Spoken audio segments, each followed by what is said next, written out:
Ok, jóvenes queridos, entonces vamos a nuestra segunda hora de las 3 que tenemos de clases y estaba comentando un poquito fuera de cámara, como dicen, que para la tercera o cuarta semana de enero tenemos que tener un encuentro presencial. La idea será solicitarle al delegado o delegada o a cualquier otra persona que esté allí, que tenga buena, su teléfono tenga un buen micrófono y que tenga buena pila, que grabe el encuentro para poder entonces ver cómo lo subimos y lo que escribamos en la pizarra, pues entonces le tomamos fotos y eso también lo mandamos, ¿ok? No se preocupen los que no estén presentes.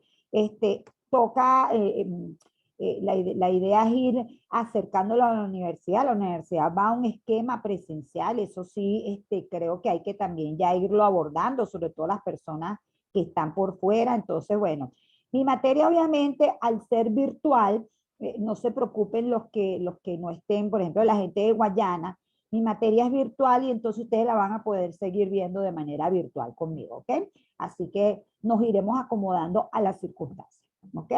Bueno, vamos a el tercer, perdón, enfoque por el cual se calcula el PIB. Repito, el tema de los enfoques y de tener tantos enfoques es porque si se dan cuenta, en cada enfoque hay otras variables macroeconómicas que nos dan información, ¿ok? Y eso es lo que nos beneficia aquí.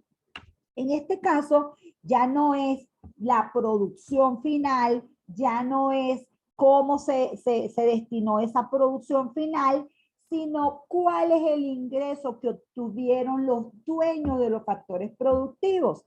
Al final, de lo que se trata es de que un empresario pone a realizar una actividad, arriesga un capital, emprende una idea, contrata mano de obra, aplica una tecnología, todo esto con la idea de ganar, ¿ok? Eso lo vamos a llamar capital físico.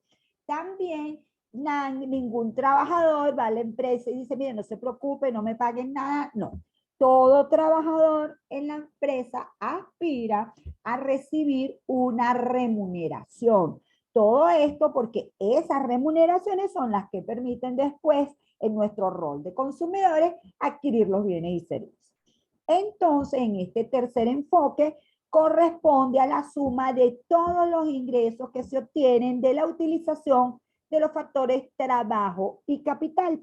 El ingreso que recibe el factor trabajo se conoce con el nombre de remuneración a los asalariados. Ese es muy sencillo. ¿Qué pasa con la ganancia del capital?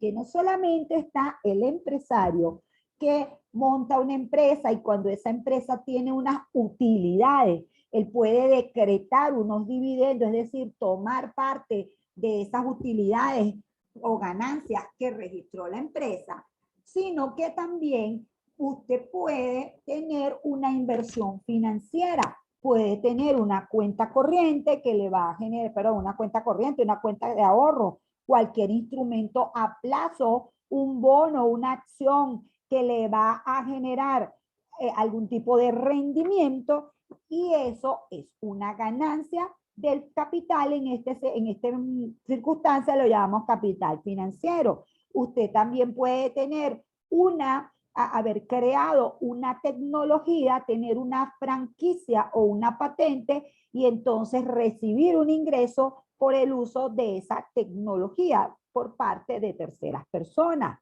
Asimismo, usted puede tener un inmueble y en ese momento usted no lo está utilizando y cede su derecho de uso por algún momento determinado y recibe una renta, un ingreso por ese inmueble. De tal manera que cuando hablamos de la ganancia del capital, estamos hablando de básicamente 4 conceptos y esos conceptos los englobamos a nivel macroeconómico en una variable que se llama excedente de explotación. Entonces, eso es lo que tenemos que desagregar ahora. El ingreso de las empresas incluye varios conceptos. El principal son los dividendos, el cual corresponde a la ganancia obtenida por los dueños de la empresa. Pero también se reciben ingresos por regalía, es decir, por el uso de la tecnología. Obviamente usted tiene que ser el dueño de esa tecnología. Por la posesión de activos financieros. Los activos financieros son las cuentas de depósitos, las cuentas de depósito, los bonos, si usted compra bonos del gobierno o de empresas, y las acciones que usted compre con la idea de que recibir un interés en un momento determinado, o perdón, que usted, unas acciones que usted compra no porque usted es el propietario de la empresa, sino que usted tiene esas acciones por un momento determinado y mientras usted sea el que tiene esas acciones, usted va a recibir unos dividendos cuando la empresa decrete sus dividendos. Obviamente, allí, si usted tiene esas acciones con el propósito especulativo, usted no se va a quedar mucho tiempo con esas acciones, en lo que vea alguna oportunidad de ganancia en el precio de la acción, pues va a vender esa acción, pero bueno, repito, el que tenga la acción en ese momento, estoy hablando de los que no son los accionistas que están totalmente ligados a la empresa. Estoy hablando de ese otro tipo de accionista que tiene un mínimo de porcentaje de las acciones que básicamente están allí en los mercados financieros y que, bueno, cambian bastante de más, ¿ok? Entonces, la suma de esos dividendos, de esos intereses recibidos por esas acciones, de esas regalías y de esos alquileres, se conoce como excedente de explotación. De manera que la producción de bienes y servicios, el PIB a costos de factores, corresponde a la suma del ingreso que recibieron los empleados y del ingreso que recibió el capital. Esto lo vamos a llamar PIB a costo de factores porque precisamente aquí lo que está es el costo de factores productivos. Pero luego hay tres variables más que son importantes de comprender. Una es la depreciación. ¿Qué es la depreciación? Es el apartado que hacen las empresas para reponer la maquinaria y equipos cuando termine su vida útil. Si usted es una empresa que presta servicio de taxi y usted tiene 10 taxis, el uso de esos taxis va a generar un desgaste año tras año, de manera que lo sensato es que usted año tras año aparte, guarde parte del dinero que está obteniendo como ingreso para que cuando tenga que desincorporar uno de esos taxis, tenga la posibilidad de comprar otro taxi nuevo. Allí usted no está aumentando la capacidad de producción, lo que está es manteniendo la capacidad de producción, reponiendo un bien que ya cumplió su vida útil. ¿Okay? ¿Está claro este concepto de depreciación?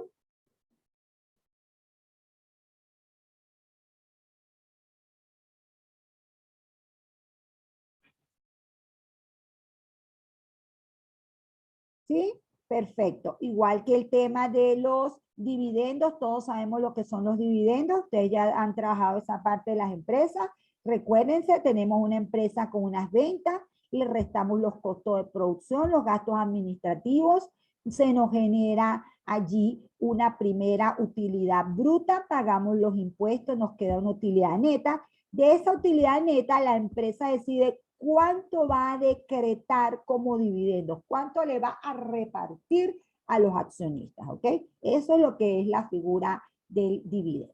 Entonces, después de esas tres variables, les comentaba yo entonces que también el Estado mete su mano allí en esta generación por el lado de los ingresos, porque cobra impuestos a la producción, que obviamente son un gasto para las empresas, pero también les regala, les otorga a algunas empresas subsidios con algún objetivo que el gobierno tenga de que esas particulares empresas produzcan más. Obviamente no es, generalmente esos montos son los más pequeños dentro del ejercicio y lo vamos a poder aquí observar con un ejercicio que además persigue un poco ser una escala real. Fíjense, aquí este PIB da 100, Entonces piénsense en 100, como 100 millones de bolívares, 100 millones de dólares, pero también un poco proporcionalmente de cuánto pesan los componentes dentro del total, porque con eso está hecho la idea de que sea 100.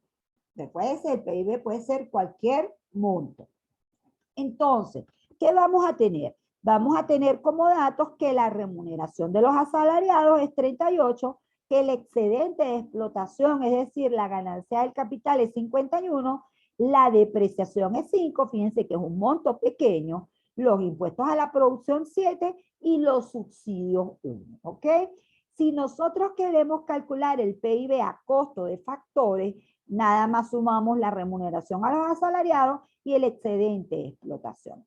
Si nosotros nada más sumamos esos dos niveles, fíjense que me da un PIB de 89.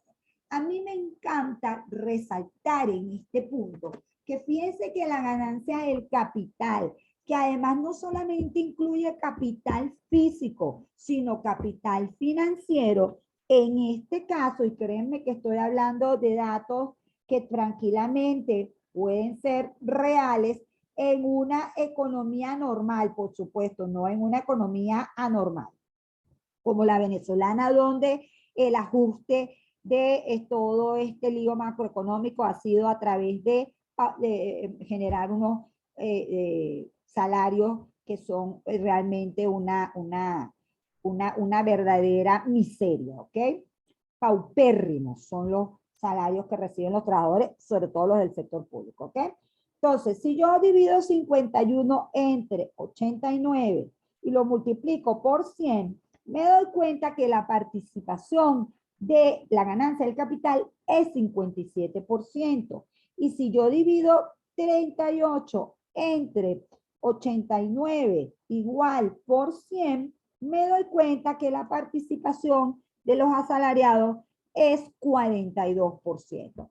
Entiéndase entonces que el factor trabajo es un factor que recibe una remuneración importante dentro de la actividad de la empresa, porque es que además los trabajadores son cada vez más especializados y en la medida que la empresa no le pague bien a un trabajador especializado, lo pierde y eso le genera un costo muy grande. Entonces, me gusta mucho aquí apuntar a la idea que la gente piensa que del total de la ganancia de la empresa, pues entonces el trabajador recibe el 2% y el otro 98% lo recibe la empresa.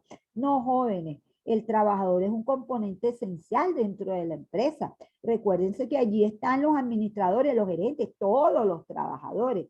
Y si la labor de ellos, pues entonces la empresa no genera las ganancias. Y eso lo tienen, los empresarios no les gusta perder, eso lo tienen muy claro. Que hay cierta reticencia para subir los salarios. Bueno, generalmente aquí ustedes van a ver muchos problemas por reticencia para subir los salarios, porque estos son economías inflacionarias y donde el aumento de los salarios lo que genera es más inflación. ¿Qué tiene que ocurrir para que un aumento de los salarios no genere inflación? Que haya un aumento de la productividad por trabajador que haga crecer esta torta que está aquí, este total del ingreso, y que obviamente eso permita que ese 42% ahora no sea de 89, sino de 110, y él tenga derecho a recibir una mayor cantidad de remuneración porque es que ha aumentado la productividad de la empresa. ¿Algún comentario hasta aquí con esta parte? ¿O alguna pregunta?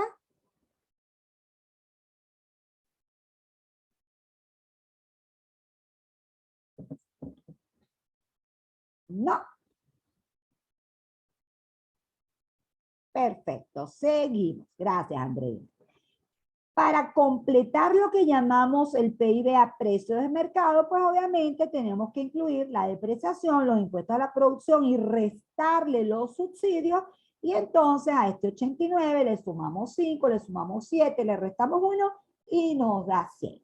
Este sería el PIB total por el lado de la producción. Entonces, fíjense, aquí le tengo unos datos macroeconómicos reales, ¿sí? No muy actualizados porque esto obviamente son unos cálculos que requieren mucha información, pero además, como saben, el Banco Central no se ha vuelto muy eficiente en dar estadísticas oportunas. ¿Ok? Entonces, fíjense, el Banco Central para el año 2017, aquí tiene calculado el PIB por el lado del ingreso y da un total, wow, perdón, y da un total de 2.008.918.494, ¿ok? O mejor dicho, de otra manera, 2.008.918.494. Si lo calculamos por el enfoque de la producción, aun cuando tiene sus variables, nos sigue dando 2.008.918.494. Y si lo calculamos por el lado de la demanda, nos sigue dando 2.008.918.494. Ahora vamos a hablar de algunos truquitos que ocurren en la práctica. Fíjense, lo que hace muy bien el PIB, el Banco Central, es calcular la producción por el lado del ingreso. Entonces, repito, apoyado en las empresas, es capaz de obtener cuánto es el valor agregado bruto de la producción a precios básicos. Esto es lo que llamamos PIB a costo de factores, ¿ok? Es decir, ahí ha sumado la remuneración de los asalariados, ha sumado las ganancias de las empresas y ha obtenido la depreciación. Y del lado de la producción, que es lo más fácil de hacer, o sea, acuérdense que esa información se le pide por los ingresos y gastos, la empresa ha obtenido cuántos son sus ventas, cuánto ha sido la compra de insumos a otras empresas, de manera que este dato es muy, pero muy confiable, ¿ok? Luego vienen los ajustes por el lado de los impuestos, que son estos que están aquí. Fíjense que está el impuesto al valor agregado, están los impuestos y derechos sobre las importaciones, ¿ok? Impuestos sobre productos exentos de IVA y de importación. Le quita los subsidios. Fíjense que el monto de los subsidios es un monto pequeño, el monto de los impuestos es un poco más alto, ¿ok? Pero sin embargo, fíjense que el valor total es 1.827.576,8. Vamos a trabajarlo en estas cifras, 1.827. Los impuestos de los productos son 194. Las subvenciones son apenas 13 y eso me da este Producto Interno Bruto que está aquí. Teniendo muy bien calculado este producto que está aquí, jóvenes, lo que hace el Banco Central es que por el lado del ingreso, ese es el valor que coloca aquí, ¿ok? Este valor. Luego, en los estados de ganancias y pérdidas de las empresas, aparece cuánto se le paga a los asalariados. En todos los entes aparece cuánto se le paga a los asalariados, se obtiene el total de los asalariados. Ya se ha obtenido la parte de los impuestos, de las subvenciones, y por diferencia se resta la ganancia del capital. Porque es que es muy difícil en cualquier país del mundo saber por empresa cuánto es la ganancia del capital físico, y mucho menos más complicado es saber cuánto es la ganancia del capital financiero. Entonces, lo que ocurre es que el excedente de explotación es el que se calcula por diferencia. Fíjense que una cosita interesante es que aquí aparece excedente de explotación bruto e ingreso mixto bruto. Estos dos componentes forman parte del excedente de explotación. Este ingreso mixto tiene que ver con todos esos pequeños emprendimientos familiares en los cuales esas familias obtienen unas ganancias de la producción que hacen en sus propios hogares. ¿Ok? Entonces, se hace una imputación de cuánto es el valor de ese trabajo. De hecho, se hace una imputación del valor agregado que generan las amas de casa dentro de su propio hogar, ¿ok? Todo eso se imputa para generar una gran ganancia a nivel general, pero repito, al final esto es una cifra que sale por diferencia. ¿Qué ocurre del lado de la demanda? Del lado de la demanda se vuelve a colocar este PIB que se calculó por el lado de la producción, que es por donde se calcula maravillosamente bien. A través de la encuesta de presupuesto familiar, se le pregunta a los hogares cuánto gastaron, fíjense el gasto que es bastante elevado, al sector público se le pregunta cuánto fue su gasto, a las empresas se le pregunta cuánto fue su formación de capital. Fíjense que aquí en el año, esta economía que ha estado tan desastrosa, realmente hay una desinversión.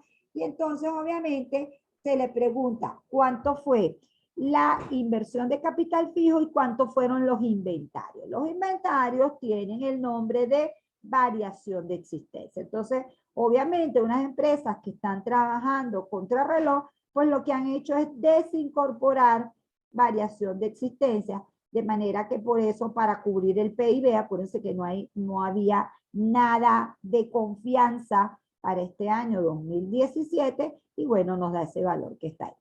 En el caso de las exportaciones y las importaciones, se le pregunta por aduanas cuánto fueron las exportaciones que salieron por nuestros puertos, cuánto fueron las importaciones que entraron por nuestro puerto. ¿Cuál es la variable de ajuste aquí? Esta, jóvenes, la variación de existencia. ¿Ok? Porque como esto es contabilidad nacional, esto tiene que estar cuadradito y obviamente van a haber unas discrepancias estadísticas, no las pone aquí de este lado, pero más adelante las vamos a poder ver, donde se obtiene cuántos fueron esos problemas de contabilidad que terminan siendo discrepancias estadísticas. Entonces, jóvenes, esos son, volviendo aquí a esta primera lámina, la versión larga de los tres enfoques del PIB. Entonces, espero que no sea mucho pedir, que se familiaricen con las variables por el enfoque de la producción, las variables por el enfoque de la demanda y las variables por el enfoque del ingreso, porque obviamente de esto sí vamos a hacer cálculos, ¿ok? Lo vamos a hacer en la tarea número 2, ¿de acuerdo? ¿Alguien tiene alguna pregunta antes de que pase a la próxima parte, que es cómo pasar de esta producción a el ingreso nacional disponible, a ese ingreso que finalmente se va una parte a consumir y la otra a ahorrar?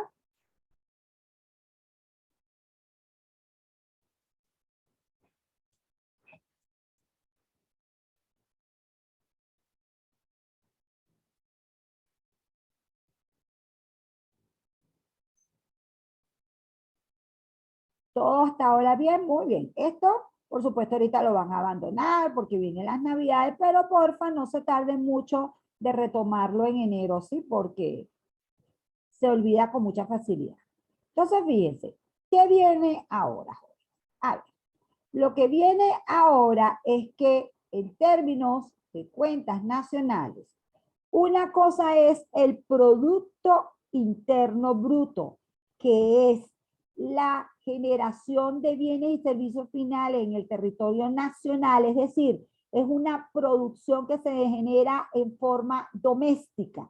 Y en esta forma doméstica, aquí en esta economía, van a haber muchísimas empresas. De esas empresas, unas son propiedad de residentes, ¿ok?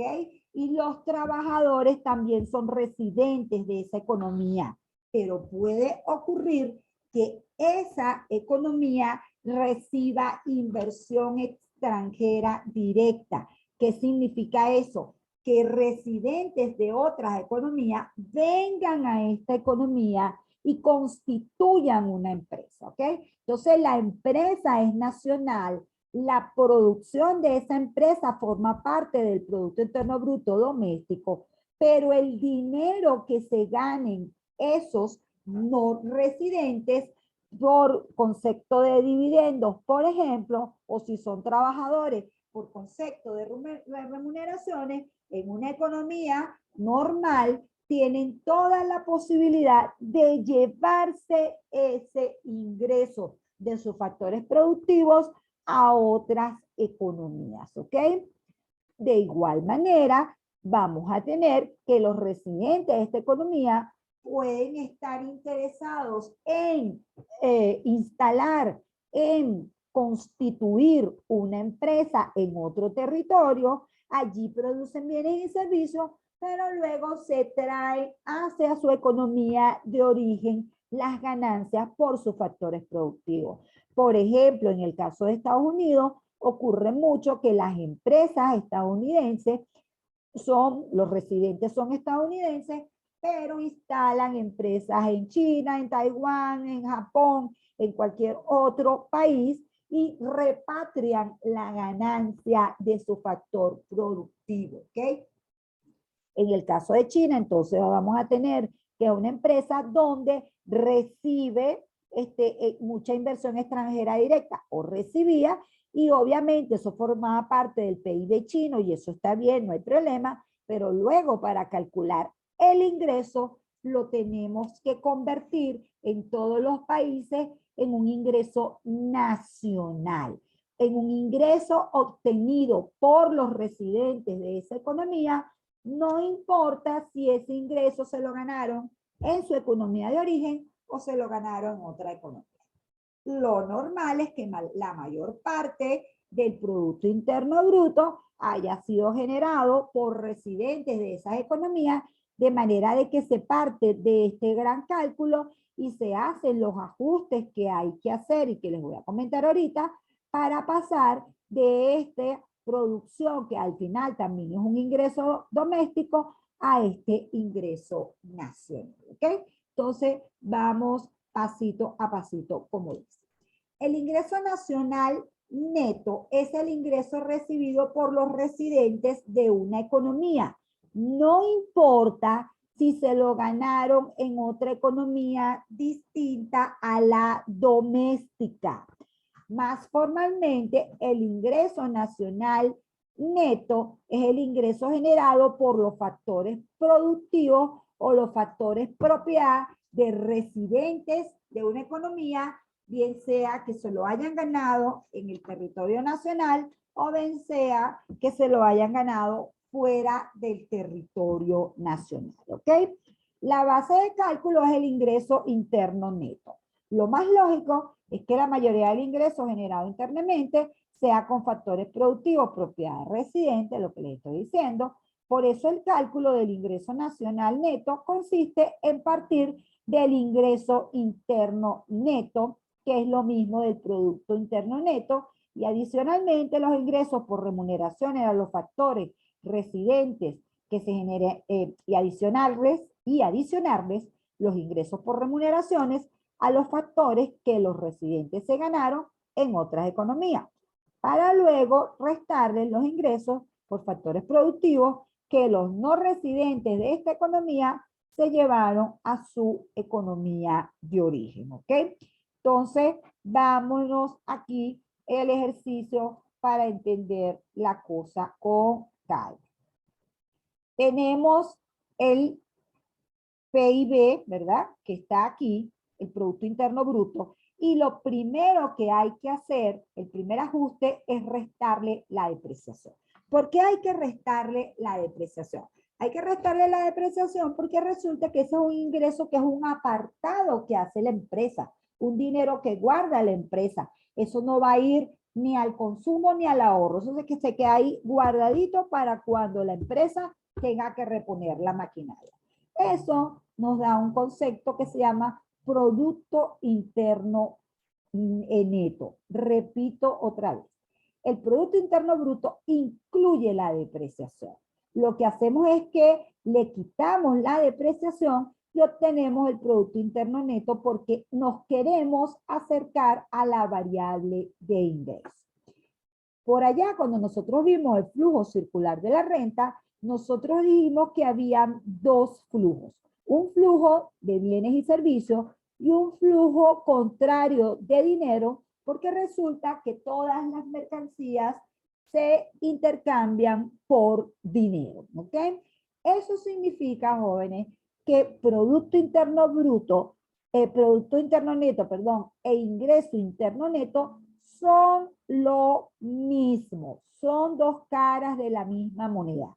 Esto es verlo por el lado de la producción, esto es verlo por el lado del dinero, ¿ok? Entonces, el otro detallito que tenemos que tener presente aquí, que es lo mismo Producto Interno Bruto que ingreso interno bruto, y que es lo mismo Producto Interno Neto que ingreso interno neto, ¿ok? Una vez que nosotros tenemos ese ingreso interno neto, lo que nosotros queremos es quitarle lo de interno y convertirlo en nacional, convertirlo en el ingreso que obtuvieron los residentes de esa economía. ¿Qué hay que hacer para eso? Hay que sumar el ingreso por factores productivos, es decir, el ingreso por remuneración a los asalariados o por excedente de capital que se ganaron nuestros residentes en otros países y se trajeron a esta economía, ¿ok? Pero también tenemos que restarle el ingreso que recibieron los no residentes en esta economía nacional y se llevaron a su economía de origen. Es decir, si este fuera el PIB estadounidense, nosotros aquí tendríamos el ingreso interno neto, que es el ingreso que se generó en la economía estadounidense. Luego a eso le tendríamos que sumar lo que los estadounidenses, los residentes estadounidenses, se ganaron en China, en Taiwán, en Tokio, en cualquier lugar donde trabajaron y dieron conferencias o simplemente obtuvieron algún ingreso de factor productivo, tenían una cuenta de ahorro y generaron unos dividendos, cualquier tipo de ganancia, y la reportaron de que la trajeron a la economía nacional, ¿ok? Pero a su vez le tenemos que restar lo que otras compañías, ¿verdad? O perdón, otros no residentes, japoneses, europeos, de América Latina, de cualquier otro lugar, estuvieron, ¿cómo se llama? Obteniendo en esta economía, sobre todo el factor trabajo, muchísimo ocurre aquí que el factor trabajo pasa por la frontera, trabaja aquí, después se lleva sus ingresos, sobre todo obviamente con los mexicanos, se lo lleva a la economía y restamos eso. Esos conceptos se conocen con los siguientes nombres, jóvenes. Ingreso de factores productivos y pago de factores productivos. De manera que cuando yo estoy hablando de mi ingreso nacional neto, lo que yo estoy haciendo es que al interno le estoy sumando el ingreso de factores productivos, le estoy restando el pago de factores productivos y me queda mi ingreso nacional neto. Si se dan cuenta, en este caso, el Producto Interno Bruto de 100 termina siendo un ingreso nacional neto de 92.